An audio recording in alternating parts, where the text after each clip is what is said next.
All right, hey there. Good morning, everybody. It's a few minutes after 11 a.m.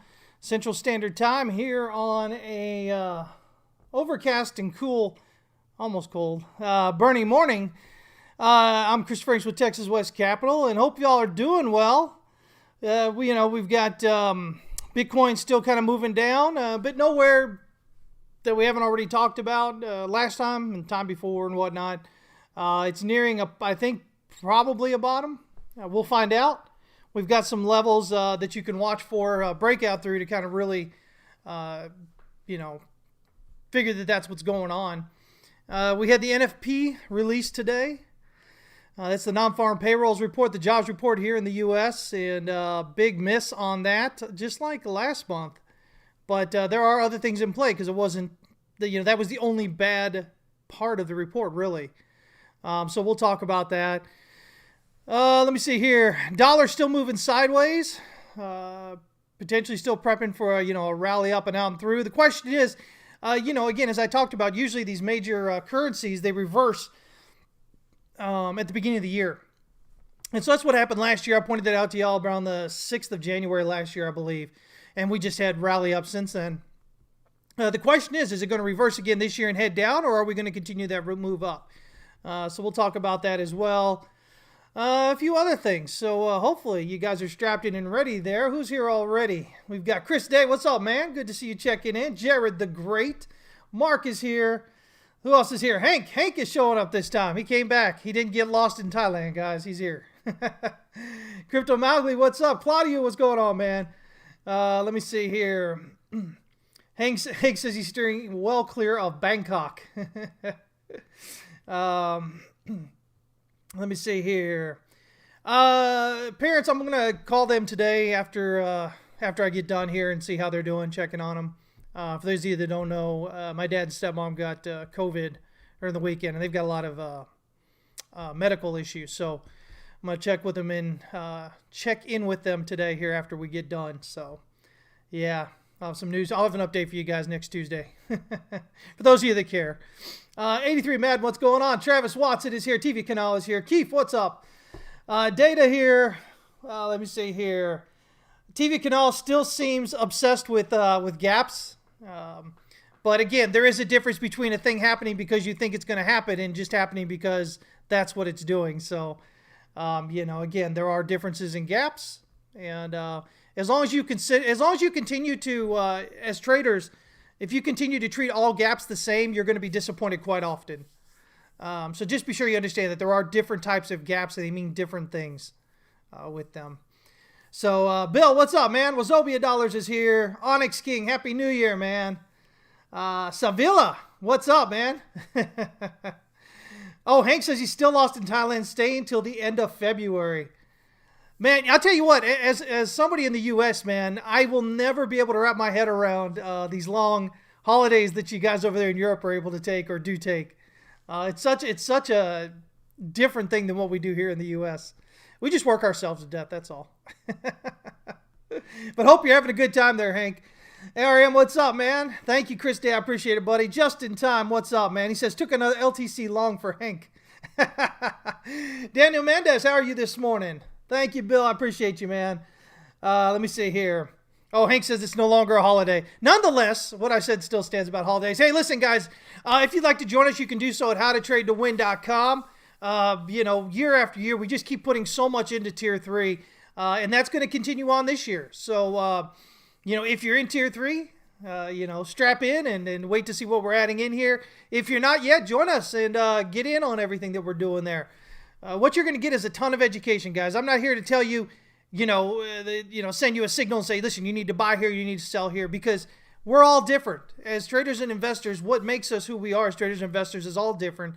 And as long as you continue to rely on somebody else for your entries and exits and not actually understand how to trade or the importance of risk management or understanding your emotions and everybody else's emotions and how that all interplays, even if somebody gives you a good entry and a good exit, you're rarely ever going to follow through. And you're not going to follow through consistently. You might do it once or twice, but because you don't understand what's going on. And so your emotions are going to play a lot in that.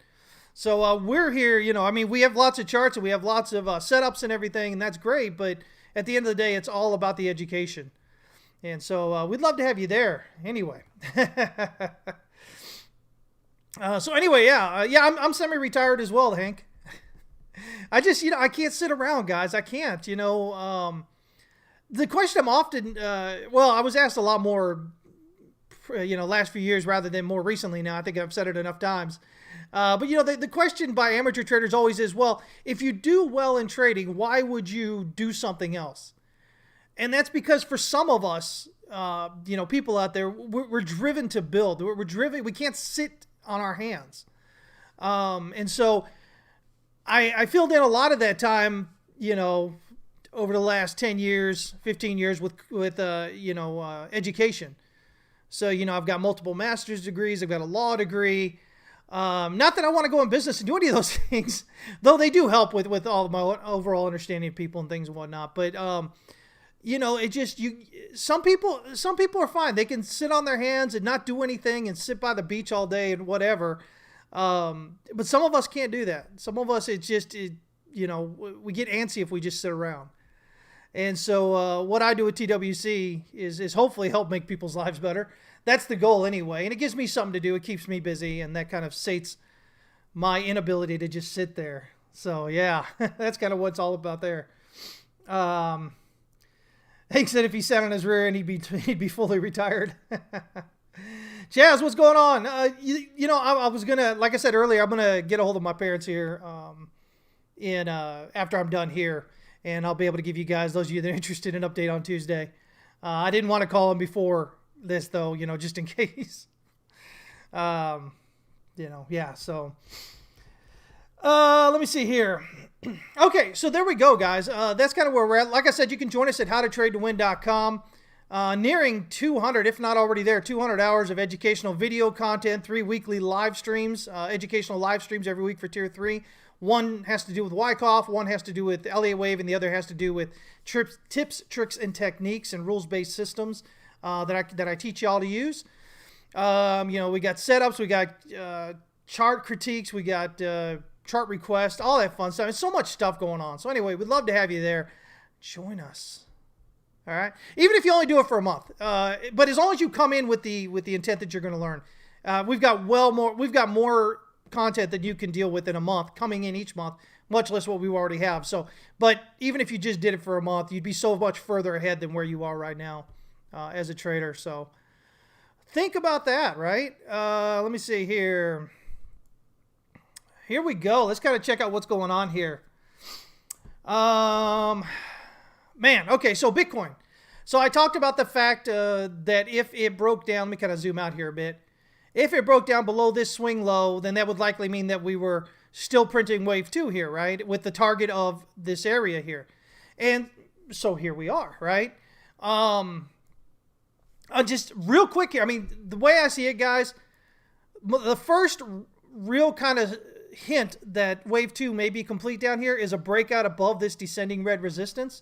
You can draw that easily on your charts, or if you're with us, you can just pull up the live charts that I give you guys every morning, and it'll have it on there. You can just watch that.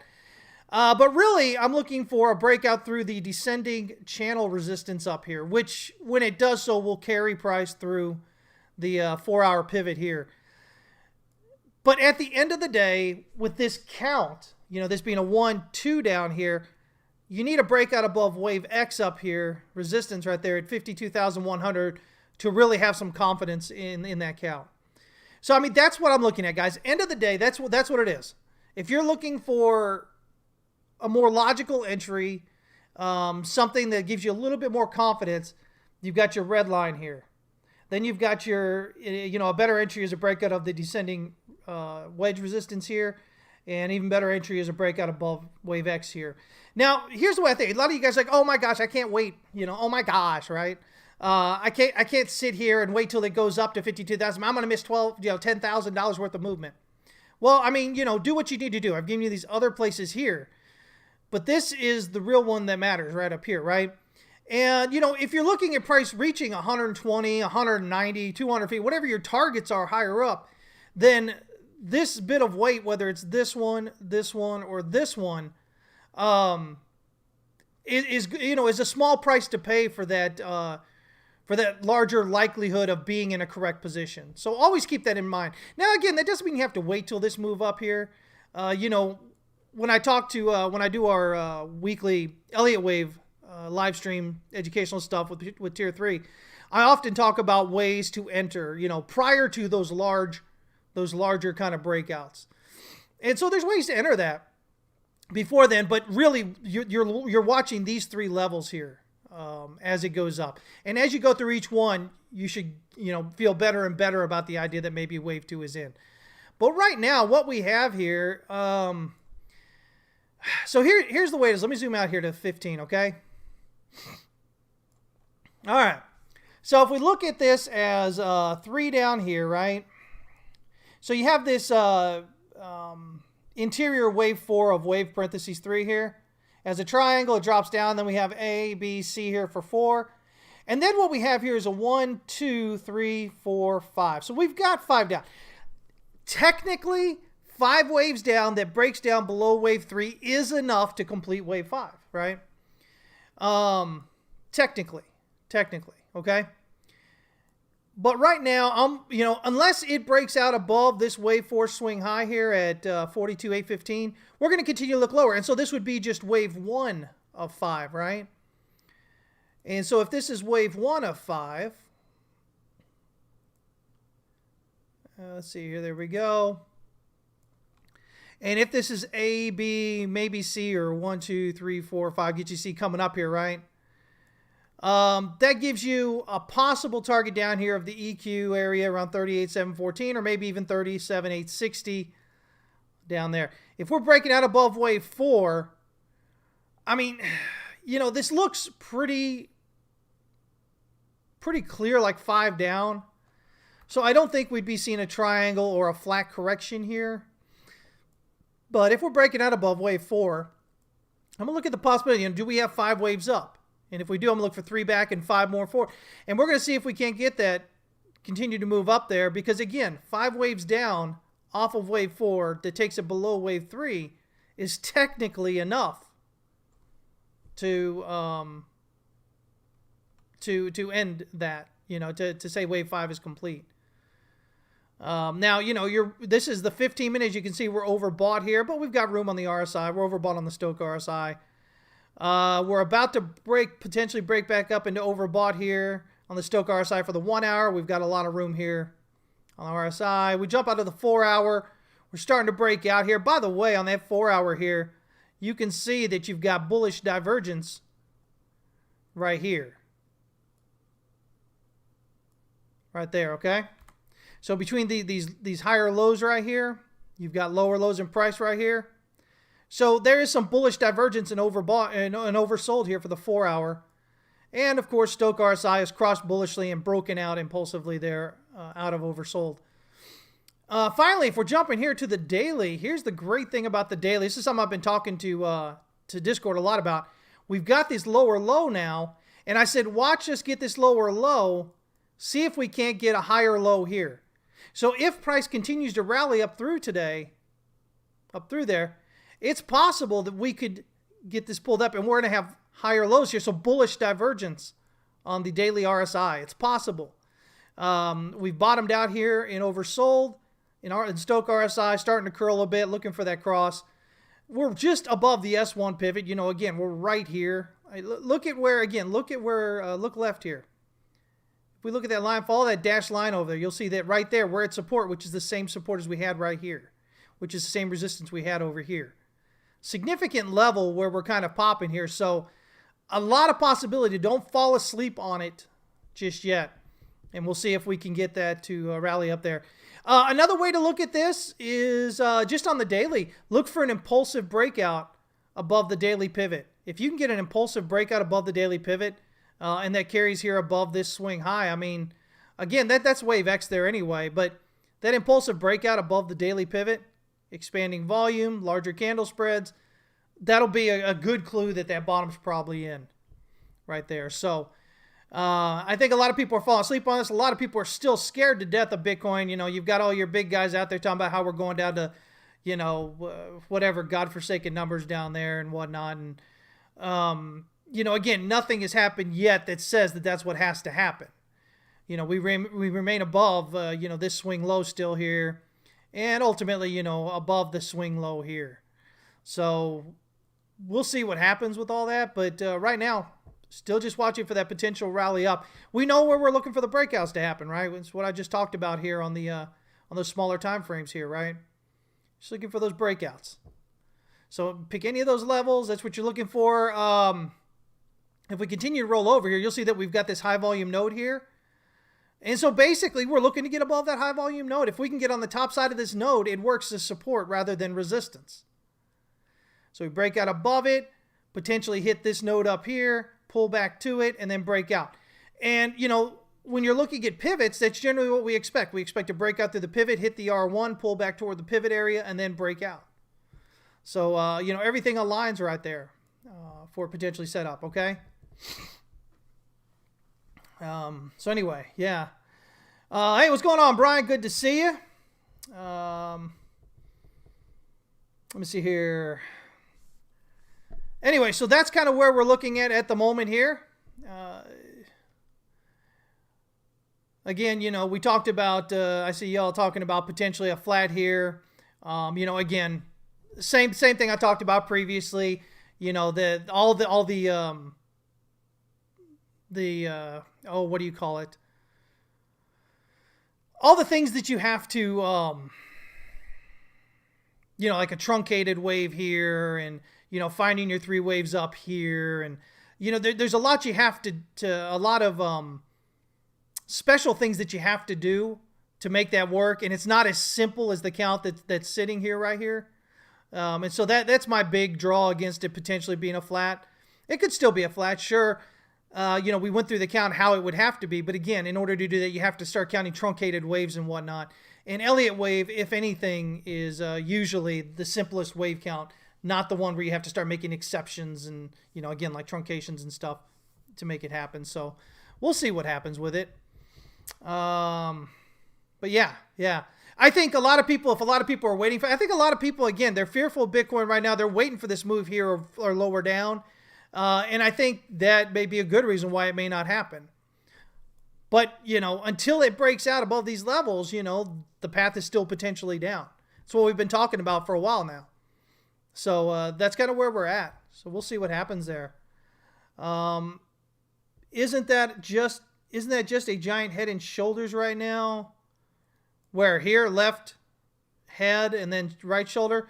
I talked about that last week, and potentially it could be one, but right now it's way too early to say, oh, that's definitely a head and shoulders. It would need to come on down here and then come on back up here and then start coming back down to go, okay, well, maybe. Right now it's just way, way too early to kind of, to trade it as if it is. That's a lot of anticipation, and anticipating is gambling, right? So yeah. What's up, Brian Allen? Good to see you checking in, man.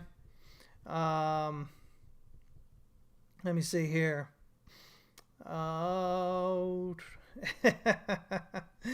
Mark, do what you got to do, man. Work comes first, man. Let's see here. Oscar, you said September is the left. And then you said the head is 69. Yeah, right is the current. Head is 69. Yeah, so again, left shoulder, head. Well, it wouldn't be in right. It wouldn't be. Oh, wait. You said September's. Oh, you're talking about this right here? Oh, I would have a lot of issue with this being a head and shoulders right here because you've got this right here. I would be more inclined to say, because you've got this big rally up here, that this would be the left shoulder, this would be the head breaking out, and then you'd have a right shoulder. With it just kind of coming up here with this right here, I'm not so inclined to say that would be a head and shoulders right there. Because, we'd be talking about it, it's off the all-time high, so it should be off the rally up, not off the pullback. You see what I'm saying? So yeah. If I was to look at that, yeah, again, that would be my big issue, would be that we have this here. So I would be more inclined, again, to say that this would be the left shoulder, this would be the head, and then you'd have a right shoulder down. But again, I think even that would be too early to kind of say that, right? I think what you guys are talking about is because, let me see here. because you got other people talking out there, and I guess, let me see if I can go ahead and draw it in here real quick. They're saying something like this, right? Right here. Yeah, and so, if it were a head and shoulders, your pattern target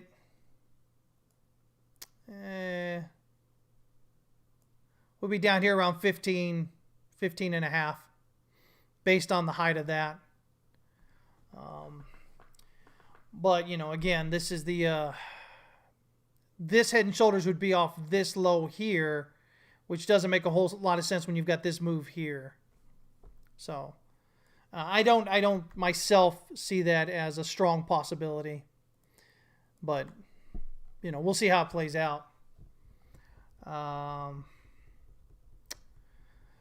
Yeah, and there's another good a point there. If you've got who said that? Daddy OJ, what's up, buddy? Man, I ain't talked to you in a while. He says for head and shoulders, you would want to see higher volume on the left shoulder too. Yeah, generally you want to see the most volume coming in your left shoulder, because really that becomes the in terms of a head and shoulders, your left shoulder would basically be your in terms of Wyckoff would be your preliminary supply.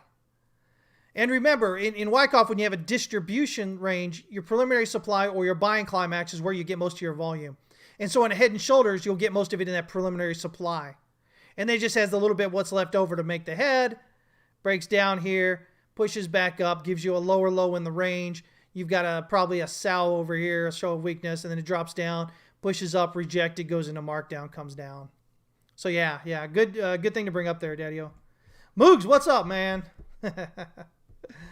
Boris, hey, what's up, buddy? Man, I hope you had great holidays as well. Thank you, sir. I appreciate the well wishes there. Let me see here. Chris Baker, what's up, man? Oscar says, isn't volume higher on the left compared to 69? If you're looking at the very, very top,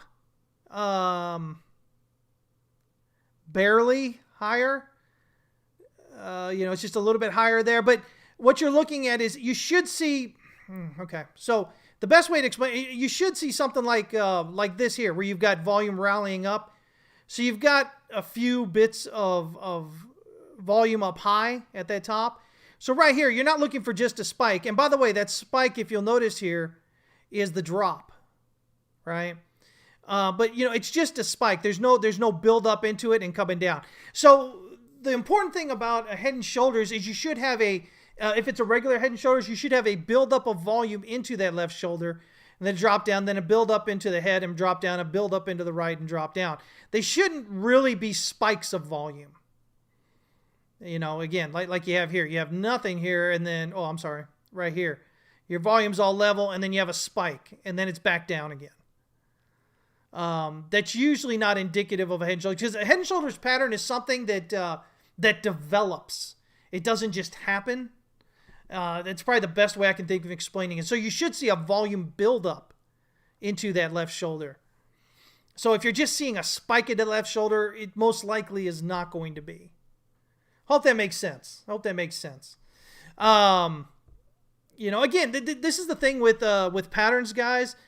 I've spent a lot of years kind of looking at them, and there's certain things that I've come to understand, like what I just explained about volume there on a head and shoulders pattern, that many more times than not is what's required for it to play out properly.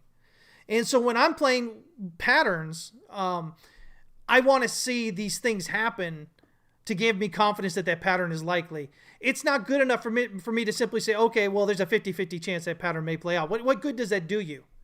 That doesn't do you any good. The idea is to figure out what kind of things can you understand from what usually happens to help you be more sure about that possibility.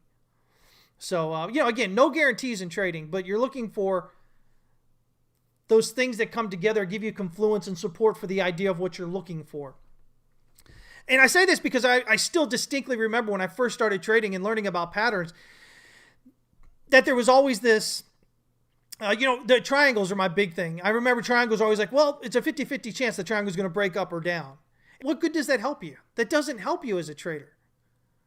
At any one time, there's a 50-50 chance if you don't know what you're doing, the price is going to go up or it's going to go down, right? So it was then, started looking at patterns and trying to decipher what's happening with them that may increase the odds that it's more likely to be that pattern than not. Yeah. So yeah, those are the kind of things I look there. Let me see. God, who are these idiots? I don't even understand what they're posting in here. But I'm blocking the heck out of them. Anyway, yeah, so that's kind of what we're looking at with that, right? Again, I think one of the bigger things here is we've definitely getting this, that daily RSI and Stochh RSI down and oversold. Potentially a nice large bullish divergence on the daily from the 4th of December to potentially today. That's a month-long bullish divergence, guys. That's a huge thing, right? So we're going to see if we can't get a nice rally. By the way, if that happens, I would expect us to have a nice strong rally up. I wouldn't expect it to be something that kind of takes its time and overlaps a bit. I expect a stronger, more impulsive rally up. I've had people talk about how this looks a lot like this. Well, I guess this looks a lot like this here. And so what we're seeing here would be this point. We'll pull up, we'll come back, and then we'll break out. Maybe. So we'll have to see with that. If you're looking for analogs, which are just previous price action patterns that are very similar. Yeah. Andrew P, man, hey, man, you know what? I appreciate you, man. Thank you so much. I don't get a lot of viewers because I don't tell people what they want to hear. I don't feed their addictions or their desires. I just kind of talk about things the way that they're likely to happen or whatnot. And even within that, here's the validation and invalidation levels we're looking for. Here are my explanations why. It's not simply, oh, it looks like that. If I say if I say something does or doesn't, I give you my reasons why. So you can, hopefully you're learning. Hopefully you're getting a better understanding of why it may or may not be. That's the goal here, man. There's too many people out there who are just trying to, God, man. Guys, I see this because, I feel so bad sometimes, man. I get so many people that they'll write to me and they'll say, man, you know what? This so-and-so was such a joke. It was such a waste of money. They just took my money. They didn't care, and all this. And, when you hear that with people, it's usually a lot of money. And I don't know, man. I could go out there and I could be all rah, rah, rah Bitcoin and rah, rah, rah stocks and whatever and get a heck of a lot more followers because that's what they want to hear because they need to hear that, right? The sad thing is most of those people who want to hear that, need to hear that, are going to end up losing their money anyway. And I can't do that. I don't know, man. I don't know how people do it. To me, it would make me feel really, really poorly about myself to be involved with, something like that. So, we just kind of work with what we have, right? Do what we can do. Hank says the entire rally to 69K was on low volume. That's the main reason I think that's the UTAD. But that isn't the reason why it would be a UTAD, though. An upthrust after distribution. There's much more to it. It's not just the volume, right? There's a lot more significance, things that you're looking for in that. If that's your main reason why, I don't know. That's I don't know, man. I just again that you're looking for that's such just one very little part of it. What's going on with that price action and volume. Yeah. I mean, so as always, we talk about things that, you should be watching and whatnot with it. Do I think the market will sell the relief rally? So here's the thing, guys. Oh my gosh, these idiots. God, I hate them coming on there. Here's the thing. So Wednesday, we had the Fed minutes from December come out, right? And I hope you guys were paying attention. It was very, very hawkish. Very hawkish. Not even just talking about the idea that, we end taper by March and at least 3 interest rate hikes by the end of the year, but also talking about the Fed normalizing its books. So getting rid of a lot of the mortgage securities and the bonds that it holds and whatnot. So it's a very, very hawkish thing. Now, today, the NFP came out, like I said. Let me get my notes over here real quick. So here's the big thing. We were expecting, here was the crazy thing, okay? So if you all ever follow NFP, you know that ADP often does not match, the Fed's numbers, right? And so it was really big this time. ADP, they did their survey on Wednesday, released results that said, hey, we're expecting just over 400,000 new jobs, but our survey says 800,000 new jobs, right? And so that would be a huge increase, and that would be the second largest jobs increase in the past 12 months. I think the first one was right around May or June of last year at around 812 or 840, right there, 1,000 jobs added, right? So ADP comes up with this huge, hey, listen, we got this almost double what we're expecting, right? And then today it comes out and the government's official numbers say, not quite. It says we've got 199,000 jobs. So we've got a miss today like the miss in December, right? And so immediate people might go, okay, well, that's bad. We don't have to worry about the Fed so much now because the labor market, blah, blah, blah. But the reality is, what else happened? Year over year wages went up again. Unemployment dropped again, and this time dropped pretty well, down below 4%. Let me see here exactly. Let me see if I can find my my notes here. Let's see here. Yeah, so average hourly earnings rose 0.6% on the month, which was faster than November's rate of 0.4%, which was also higher, revised higher, right? Let me see here. There was an upward revision of 39,000 jobs added to November's payroll number, okay? So that kind of went up as well. But again, when we're talking about unemployment, you've got this, you've got your other unemployment number, which we usually watch, right?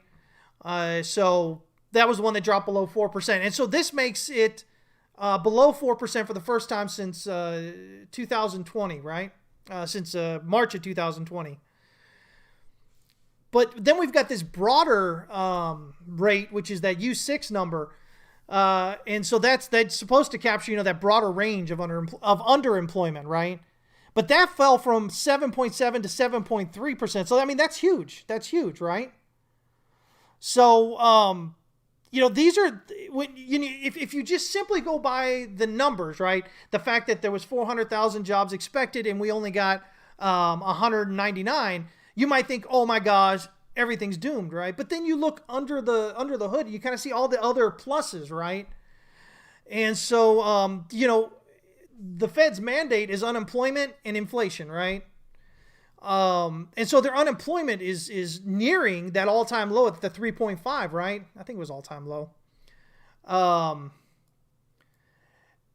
And so so I think the Fed is concentrating much more on inflation, which they have to. A lot of people over the last few months have talked to me and said, oh, the Fed's not going to speed up taper, or they're not going to do taper. Then it was, oh, they're not going to speed it up. And then it was like, oh, they're not going to have interest rate hikes next year.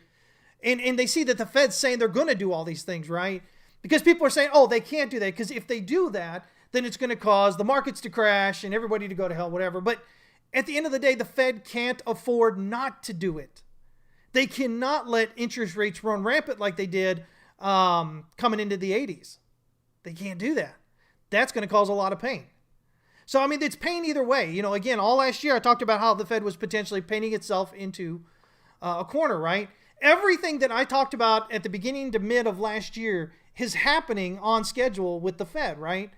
I talked about the idea we were going to taper likely by the end of the year. I talked about the idea that we were going to raise rates 2 to 3 times next year. And I talked about all this before the summer, right? When everybody was still very, very negative about everything.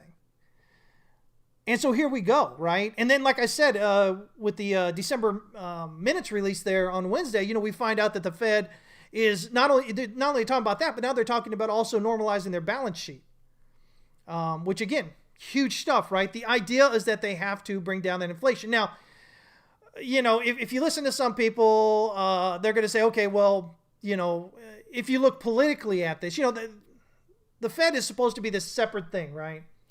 And they're supposed to do what they're supposed to do regardless of what the government wants, right? But if we look at what's going on with politics right now, Joe Biden and the Democrats, Joe Biden's approval rating is just so ridiculously low right now. And the funny thing about this stuff with the presidents is a lot of stuff that people approve or disapprove of them for are things that they have no control over. They really don't. They people are like, I mean, because the presidents will go in there and be like, oh yeah, look, under me, the economy just soared. Well, it doesn't happen overnight. It was something that was put in place prior to you, right? And so, I'm not that I'm a fan of Biden or of government in general, but, the people are going to vote, right? And so Biden has this really low approval rating. Democrats are looking really bad right now. They can't even, get the whole debt ceiling thing resolved. All the Democrats have to do is agree with each other, and they can't even do that. You got the progressives and you got your moderates, locking horns, right? Republicans are just stepping out and say, hey, we're going to leave it up to you guys, right?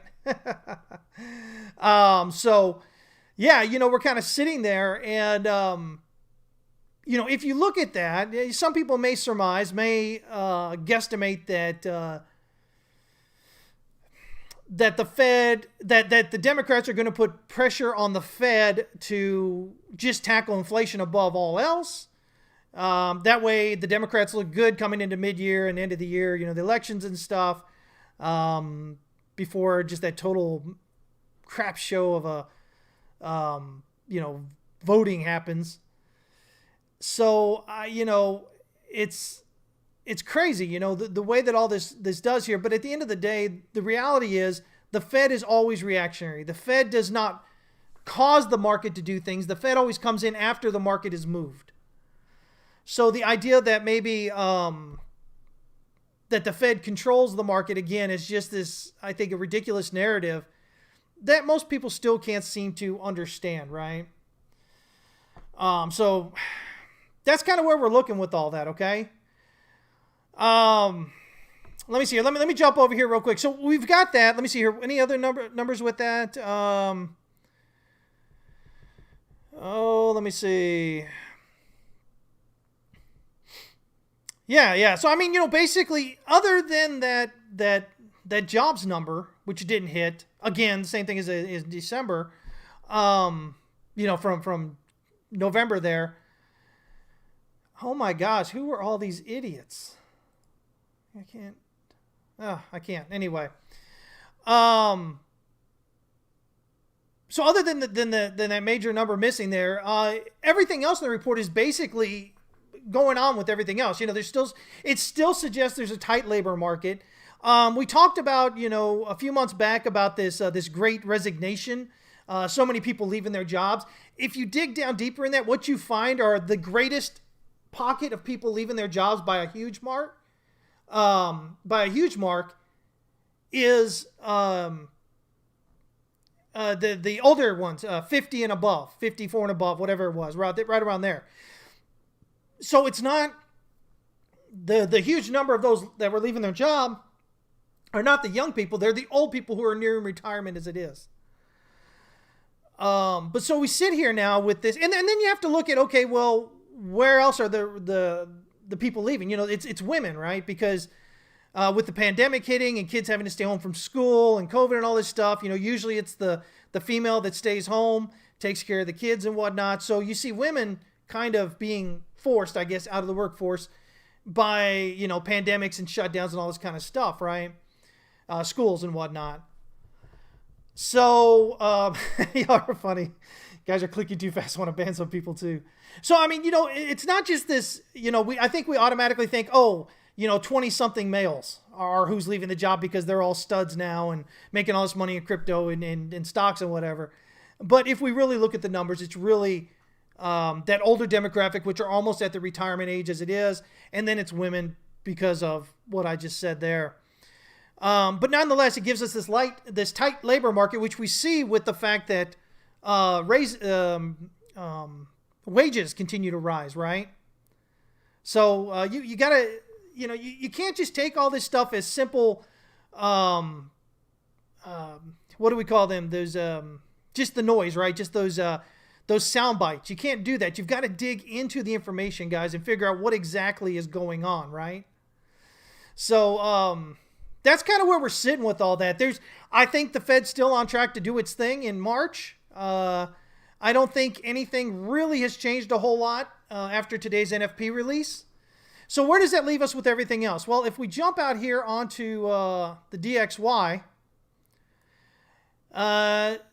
so I've got this idea that maybe we've got this triangle going, right? And so we've got A, B, C, and then this may be B as a flat for a D, right? So ABC down, ABC up, 1, 2, 3, 4, 5 maybe. Price cannot drop below wave C here. If it drops below wave C, that invalidates the triangle, right? Now, the other possibility that is maybe going on here, because remember, the Euro USD triangle has been invalidated, right? So the possibility is maybe that we've got 3 and then 4 here. And then we've got 1, 2 as a flat here, right? And then this is subwave 1 of, heading up for wave 3. So we've got 5 waves up, maybe a flat.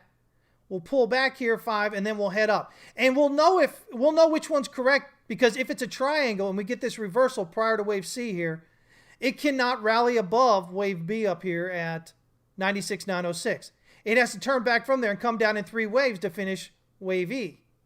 So if it reverses prior to wave C here, rallies up and breaks out above wave B here, then the triangle is not valid. Instead, wave 4 is just back over here. And we've got a 1, 2. So 1, 2 here. And then we're heading up further. In either case, the idea is that, the dollar is going to continue heading up higher. If we wanted to look again at that Euro USD, here we go, look at this Euro USD. And with what we're looking at here, we've got a 1 and then maybe an ABC for a W, ABC for an X, and then ABC here for a Y finishing out as we top out and overbought with Stochastic RSI and RSI here on the 1 hour. 4 hour, we still got some room though, so we'll have to see what happens here. But what we're looking for is a reversal prior to this 1.13864. If we get a reversal there and it drops down below wave X support at 1.12862, then that should say, hey, wave 4 is still here, and this is 1, this is 2. We've got wave 3 coming down here toward that 1.117 kind of area, depending on where this terminates here. So, watch for that drop below that wave X. That could be a good long getting you down there, right? Let me catch up to you guys here. W don't look good under W pivot. We go retest S1 at 26,000. Oh, the weekly. Oh, okay. I think you're talking about Bitcoin, right? Let's see here. Yeah, here. I think that if you're just playing this as a retest of S1 here, or as a test of S1 right now, and you're just ignoring all of this here, I think you're doing it wrong. There's a huge bit of support all in this area here that it has to make it through before it can get to there. If we get down toward these lows here, into these wicks here, then I think, okay, maybe we've got the S1. I think it's way too early right now to say that S1 here. Could it go? Sure. But I think if you're basing your whole trading investment thing on that right there, again, this is just anticipation. You're not doing confirmations, and if you're anticipating, then you're gambling, right? Now, in either case, even if we did come down here, this would be huge, man. I would be buying in well if this came down, like Hank and a few others say maybe this is a flat correction here, and then we get 5 waves down to this area. Man, sure, I'd be all about buying there and rallying that back up. The problem with this is this S1 sits in the middle of nowhere. I'd be more interested in kind of these areas here where you get toward this previous high. This is where I'd be more interested in if it was to drop below that. Because S1 sits out here. Really isn't a whole lot going other than the candle flip here. The candle split for these 2 weeks. So, right now there's a huge, look at all this Volume in this area. There's huge bit of support in this area still that we have to get down and through. So I think way too early to kind of say, okay, yeah, to just go ahead and say I'm going short down here. So yeah. Just in time. Let me see here. Only 4 people know how the speech went. He says we've technically moved sideways on that pivot TV. You'll have to tell me which chart you're looking at there, man. Bill says, how did President Biden's speech yesterday go down in Texas? Just curious. How you would expect it to. Texas is generally a red state, Republicans. You've got pockets of Democrats in there, like in Austin. But, for the most part, Texas is red. And, Republicans are going to do whatever they can to just, promote their hatred of Democrats. Politics is just so... Guys, I got to be honest with you. Politics to me is just so silly. It really is. And I don't know, man. Again, for me, it's this idea that I'm not interested in controlling anybody. So the idea, that's what politics is. It's all about control, right? So, yeah. Hank says the yearly show's magnificent support of 14K. Yeah, there's a lot of possible good places to buy way down there if it gets down there. But, again, in order to get down there, it has to get through all these months of support here, right? So you've got, what is this, May through basically August. So June, July, August, what, about 3 months there? And then you've got January through February here. So 4 months overall in that area. Plus all the, supply that's already been used on going down here. One of the big things we can note here is that so far, volume rallied from the top there. We saw volume ramp up as it came down to here. But right now we're kind of going down as it's making these lower low. We're getting less volume and smaller candle spreads here. And just smaller candles overall, a lot of overlap. So, unless we see some fall through sooner rather than later, it suggests that a lot more demand is showing up and, supply may be getting fatigued, in which case, again, leads the way for that potential rally on up. But, again, right now we dip down here to this previous area of support and resistance. Look at this. Let me show you this, guys. Look at that red line there. Support, resistance, resistance, resistance, resistance. You see how significant this current area we're at is? Not that exact line, but that current area. You see how it's all this resistance here? All this resistance, more, and then it's support right here. So, that's a pretty significant area to be. So, again, it shouldn't be surprising to any of y'all if we rally from this area and head up. So, we'll see what happens with that. Let's see here. Yeah, exactly, Hank. Good way to explain politics. Politics is like religion. Regardless of what they say, you're pretty much in or not. Now, of course, if you're a Democrat, the one exception to that is if you're a Democrat here in the U.S., in which case you've got this big moat of gap of difference here between the moderates and the progressives, right? So, the Republicans had their big thing with Trump. The Democrats are having their big thing with the moderates versus the progressives right now. So, yeah. Just in time. Perfect way to say it, man. He says he dislikes both the basically the parties, the politicians, the parties, but not the people. Yeah, that's exactly the way I feel, man. I don't tend to really judge people on their politics. Now, if they're out there to purposely try and hurt somebody, well, I judge them as an individual for purposely trying to hurt somebody, but, that's me. So anyway, yeah, so there we go with that. Let's jump here. ARC, I talked about this last week. Look at that beautiful move down since Tuesday, right? So it was Tuesday, it was up here, right? Look at that beautiful move down. Did any of y'all buy any put options on that? Because you're down, we hit a low there of about almost $15. So almost about 15% actually would have been good there. So, again, still looking at this, potentially heading here a bit further. We got a bit of, maybe some bit of a bullish divergence here, but if it keeps pushing down, that'll push down below here. And that'll kind of take that out. So I could see it coming on down here to the bottom of the support here.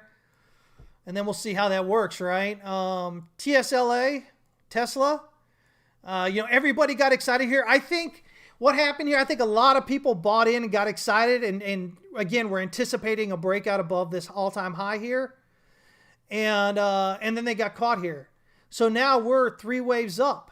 That's corrective, right? So if we look here, we go 1, 2, 3, 4, 5. There's 1. Let's see if we can get 5 here. There's 1. There's 2. 1, 2, 1, 2, 3, 4, 1, 2, 3, 4, 5. 3, 4, 1, 2, 3, 4, 5. I mean, there's 5 down, guys. There's A, B, C up. And I mean, so if I look at that, I mean, minimally, this has got to be an A and a B based on just what we have there, right? And so A, B, let me get this out of the way here. So, I mean, we should be looking for a drop down below wave A here. So coming down below 891. Now, locally here, is there 5 waves down? This is the 4-hour here. Let me see. 1, 2. This might be a 3, 4, 5 here. So this may be an A, a B, and a C still coming up. But it should stay below that. Because, again, we're looking at an ABC, which is corrective there on that. And we've got 5 waves down here. I mean, that looks like a pretty clear 5 waves coming down. So, I don't know. Maybe not right this second. Maybe give it a little bit of a rally first, maybe. If we can break out above this swing high here, I'd look for that reversal to come back in and probably get some sell some puts in there. And so looking for this to kind of, rally on back down here or drop on back down here toward this high volume node area at least. So, yeah. I'm neither bullish nor bearish. I'm long money. Don't forget that.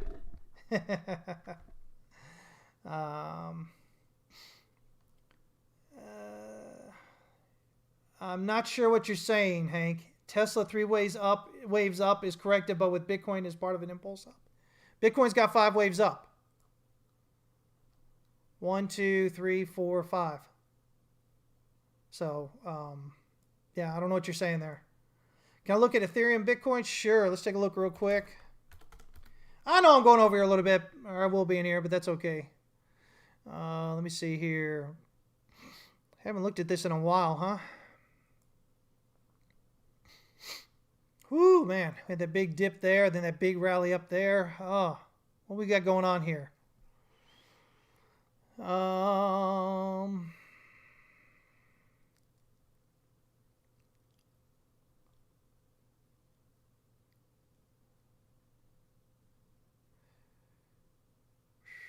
Is this a higher high here? What is this? 88, 52, 835. 834. So this is the higher high here. So I'm going to have to assume just by looking at this, because this is a higher high here. I don't know. I don't like that long.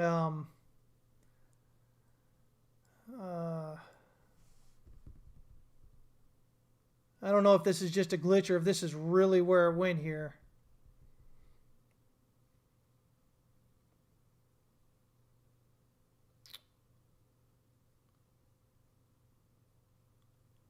Yeah, because we haven't quite hit it up there yet.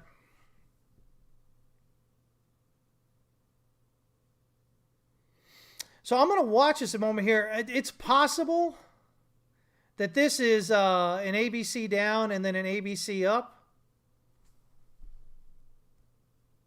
which would give us potentially a flat for wave 4 still printing here. So at this point, what we need is a breakout above this swing high to keep this, this is a 1-2 heading up, and this would just be interior. This would have to be an interior 1-2 here.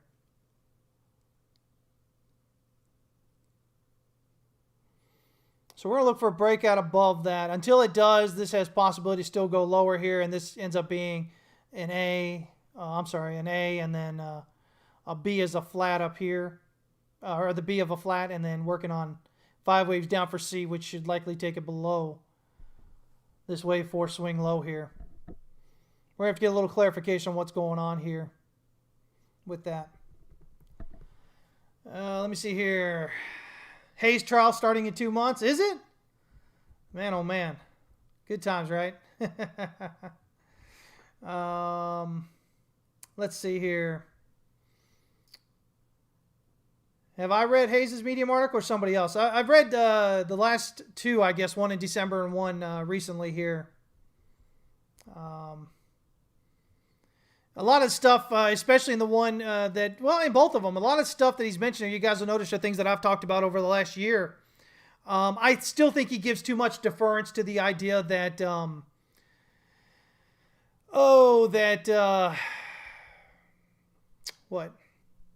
that market participants are rational. They aren't. They're emotional. And that central banks control what's going on, which they don't. They're reactionary. So, yeah. Weekly on the Bitcoin is not even complete yet, TV Canal. It's got a couple more days. So, be careful when you talk about how bearish or bullish something is when it still has quite a bit of time still left in it before it finishes. Because, again, if this count works out correct here and 5, just a little tiny 5 is done, we should expect to see a nice strong rally up into the end of the weekend. And that's going to completely change the look of your weekly here. You can see it close back up here or maybe even above. Have it break out. And then all of a sudden what you thought was really bearish actually ends up becoming really bullish. And if you're just looking at this right here, it's just an A, B, C right now. So there's nothing bearish, I don't think, overall about that.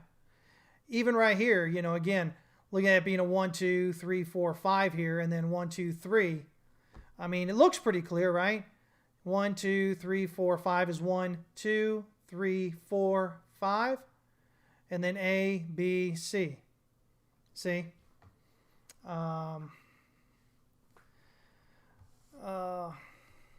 Okay, well, anyway. So those are things, that you guys got to watch. Again, finding support right now, right here at this previous area of resistance support, a strong area right there. That if we can get a rally off, it would be really bullish. If we drop below it, could potentially be pretty bearish. Okay? Travis, I appreciate you, man. Thank you. Claudia says, Chris, can't we have 5 waves up on the weekly since December of 2018? Let me see what you're talking about here. This here, right? So you're talking about something like 1, 2, 3, 4, 5, right? Possible. Yeah. We'll have to see how it plays out. Definitely possible, though, because, again, even if you look at, again, we're looking at 3 right here with this A, B, C as a flat, right? So that would give us 4, and then 5 up could be 5. Sure, it could be. Even if you look at this as an ending diagonal here for 3, and then, you do finagling here, and you give a truncated wave, and you force these 5 waves into 3, to try and get,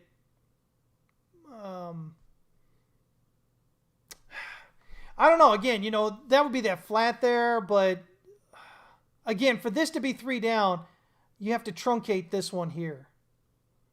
And truncations are rare. They're special cases.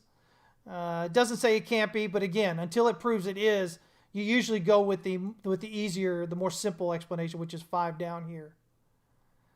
And if we've got 5 down and it rallies up above that swing high, then this has to be 5 waves up. See what I'm saying? It's just, guys, listen, it's all about just figuring out what is more likely at the time. And if it doesn't happen that way and something else happens where it gives more support for the other idea, then you go toward that other idea. Yeah, that's all it is. I'm definitely, I haven't said this can't be, some sort of flat correction here, or even 3 down and then 5 up, and then this gets it, as 5 up. But that's why I said, we're looking for those areas of those breakouts, right? We're looking for those. If you can get them, that increases the odds that, the count is still working out here, right? But until we get those, it's possible the price could go lower. So that's what we're talking about with that. So yeah, I mean, it could potentially be 5 up, sure.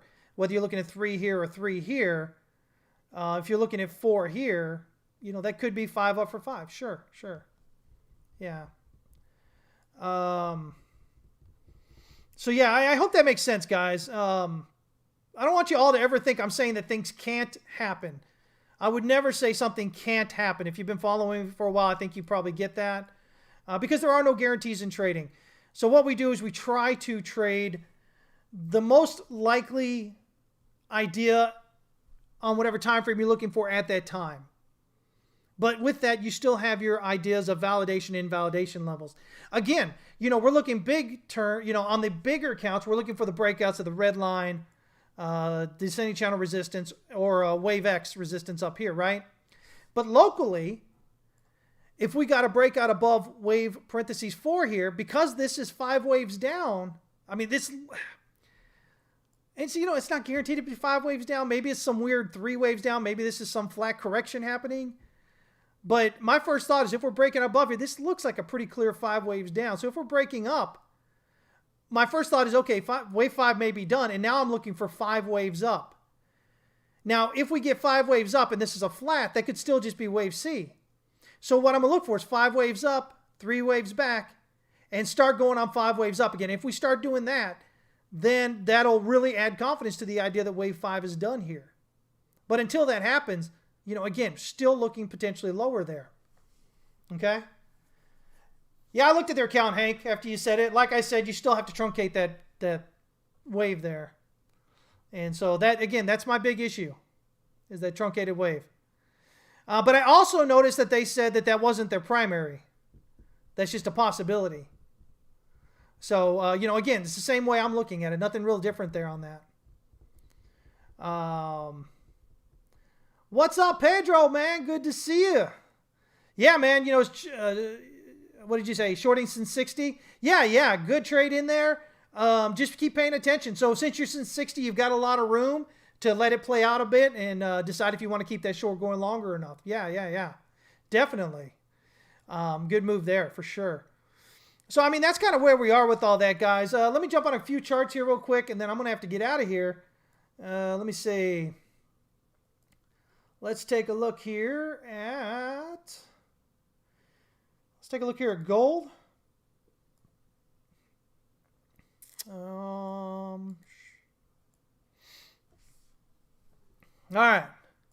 So gold, we've got this possibility of, I brought this count up before. This is what we're kind of looking at here. A leading diagonal with wave 4 finishing triangle, either finishing or done with it.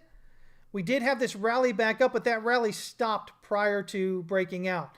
So wave 4 still holds right now. If we break out up, higher, then that means wave E of 4 is still in progress. It just can't break out above 18.79 and 50 cents. If it breaks out above that, then that invalidates the triangle. If we continue to break down here below wave D support at 1762.20, then that'll add confidence to the idea that the triangle, or not add confidence, it'll be a first clue that the triangle may be complete. We need to break down below wave B here at 16.77 and 90 cents to really say, okay, the triangle's complete. Now, the other possibility here, folks, is maybe this is A, B, and we've still got C coming down for wave D. That's still a possibility. Until we get down here below wave B, there's that possibility that this could still be wave D playing out here.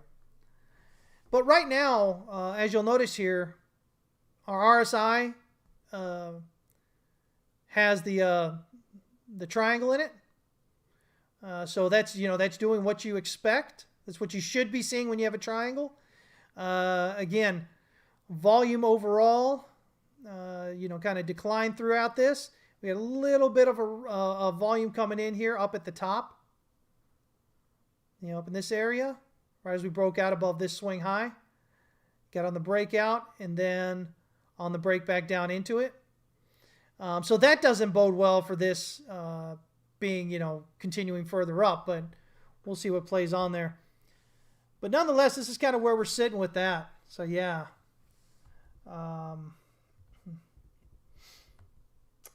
Pedro, you're doing the trailing manual stop loss? Man, glad to see that, man. Glad to see that. Yeah, that's awesome. Let's see here. Let me see. Let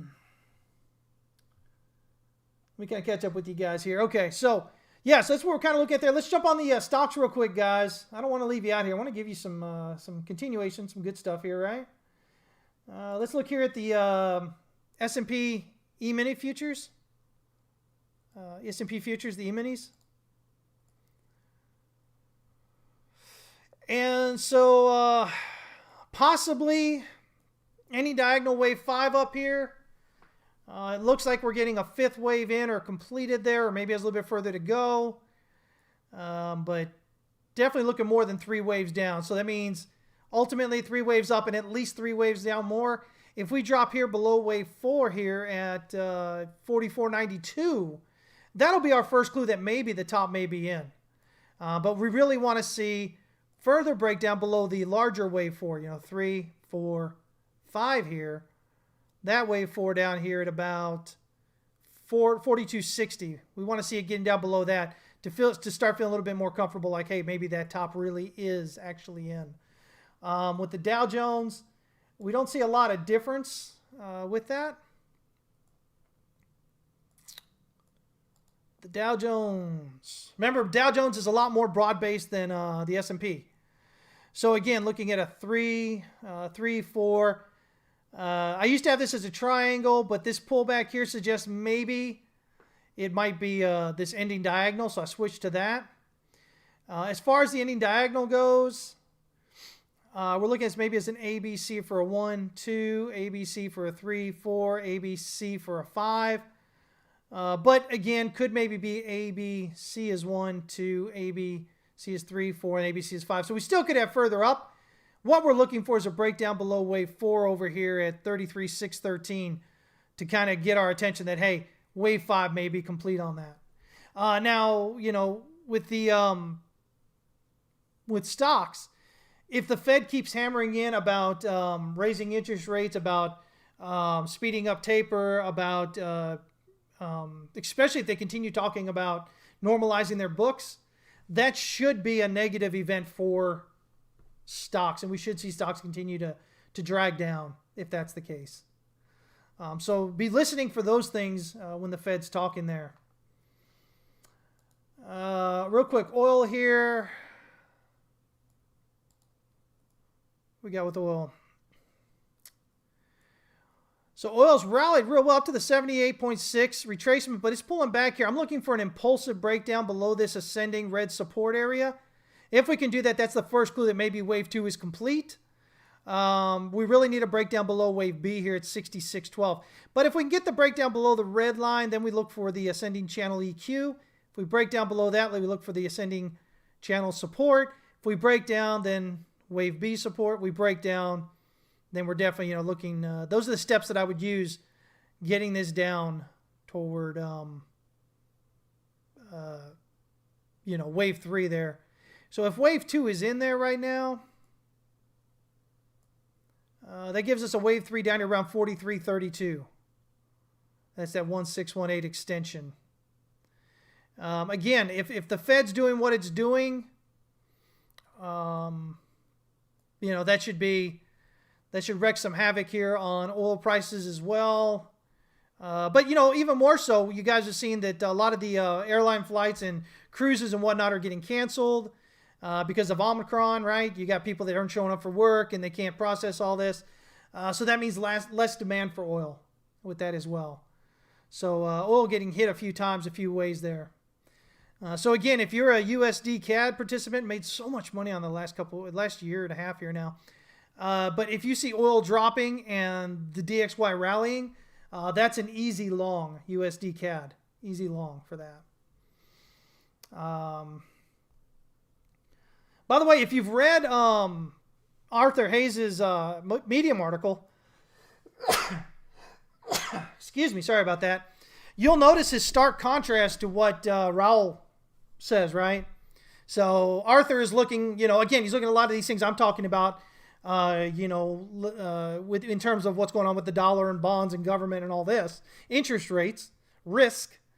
And so he's expecting large corrections prior to, but he says there's a possibility it may not happen until more toward the end of the year, right? Which again is what I'm looking for, maybe that summer kind of area, right? It ended up later than that. And of course, Raoul is thinking, hey, this is just a localized pullback here, and Ethereum and everything's going to rally through the roof here over the next few months. So both of them, a lot of experience, investment banks and whatnot doing their thing. So there's no, there's no lack of intelligence on either one of them there, or knowledge and whatnot. But again, you're gonna have to take it your way of how you want to play this. Nobody else can play your hands for you guys. Okay. Is oil a derivative of USD CAD? Well, no. Oil, the Canadian dollar, 25% of Canada's revenue comes from oil sales. So it's a commodity currency. So if the value of oil is rising, then all things held equal, the value of the Canadian dollar, the loonie, should rise as well. So if the value of oil is dropping, then all things held equal, the value of the loonie should drop as well. Again, 20 to 25% of the revenue comes from oil exports alone. So that's a pretty sizable portion held up to one thing. So it has a lot of influence on the price, on the value of the Canadian dollar. Yeah.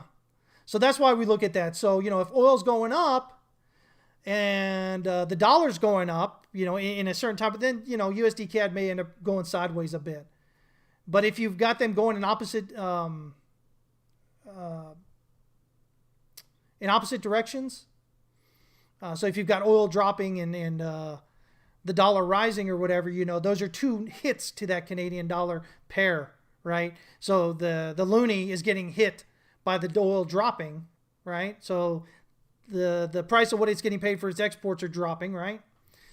And then at the same time, if dollar is rising, then the USD CAD pair should see the dollar gaining strength as well. So you see the dollar losing strength or getting hammered there by oil dropping, and then you see the USD side of that pair rising because the DXY is rising. Yeah. What's going on, Telltale? Good to see you checking in. USD 10 is definitely interesting. We've got a breakout up there recently. So you've got yields rising there. Yeah. So we'll definitely be following that. Let me kind of pull it. I've got a real quick chart here, I think. I need to go, Hank. Why are you bringing up good information? Let's see here. Yeah, I was just looking at this morning here. Here we go right here. What we're talking about is, what Hank's talking about here is this. Oh, you said the weekly, didn't you?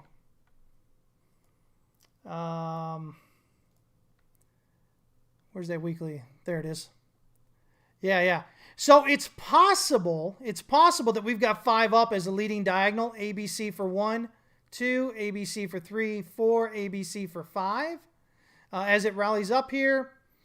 Let me see here. If that's happening, I think wave 3 is the largest right now. Yeah, wave 3 is larger than wave 1. So if it's a leading diagonal, then wave 5 should be larger than wave 3. So we should look for it to rally above 2.4, basically.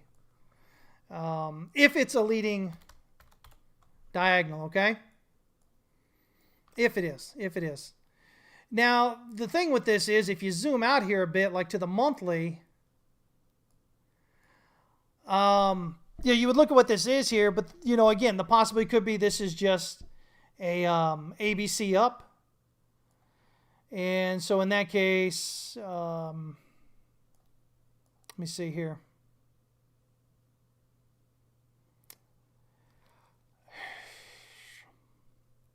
Well, I guess the other possibility here is that this wave 4 could be printing a flat correction as well. That's always a possibility. As we're looking ABC here. But if this is a leading diagonal, we should look for a breakout above 2.4 on the yield there. So yeah, I mean, this is an area right here. We haven't closed above it though. Remember guys, we haven't closed above this, and this is the weekly here. This closes today. So if we don't close above this, what we have is a breakout and a pullback, right? Again, could lead to a triangle or a flat correction, right? Yeah, we can look at that. Anticipation of interest rates rising. Yeah. We can also look at the fact that inflation is where it is, which of course would then lead to inflation rates rising, right? Yeah. I mean, so that's what we're kind of looking at here. So we'll see how it continues to play out. Obviously, on the weekly here, there's a lot of room on the Stochk RSI, and RSI's got more room for it to break out here. But again, we could be seeing potentially A, B, C, D, E maybe as a triangle. Or we could be seeing a possible flat here, A, B, C, toward that S1 pivot down here before it finishes up.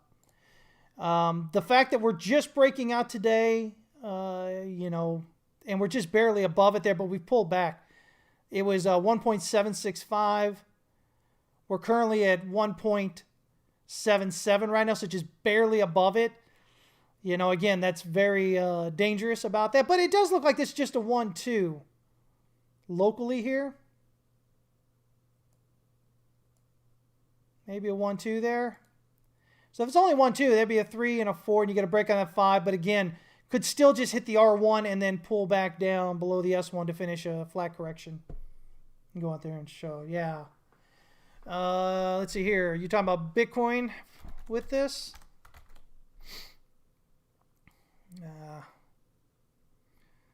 Let's see. I've got the weekly. Why don't we just use the BLX? We'll use that. Oh, doggone it. Did the wrong thing there. BLX. Always got to do. I'm still not used to this. You got to click it now with the new price scale thing. Okay. Oh, that's just resetting it there.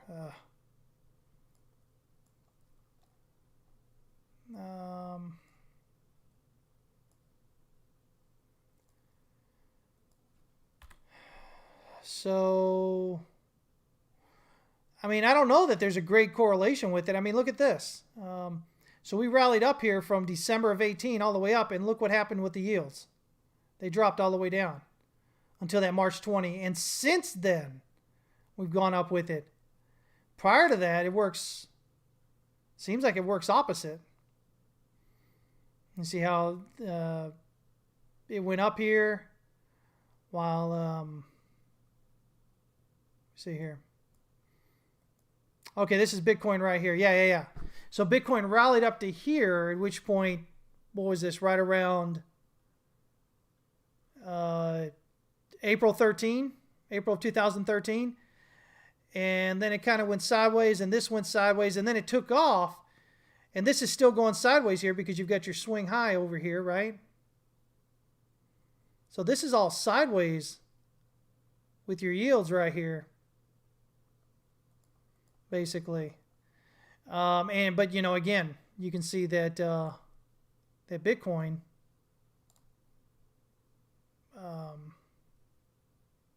let me just get an arrow, I guess. Did kind of this.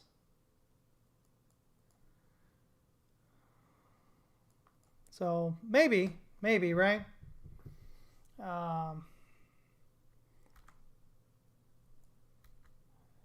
It's not how you compare on the weekly. Oh, man. But here's my thing.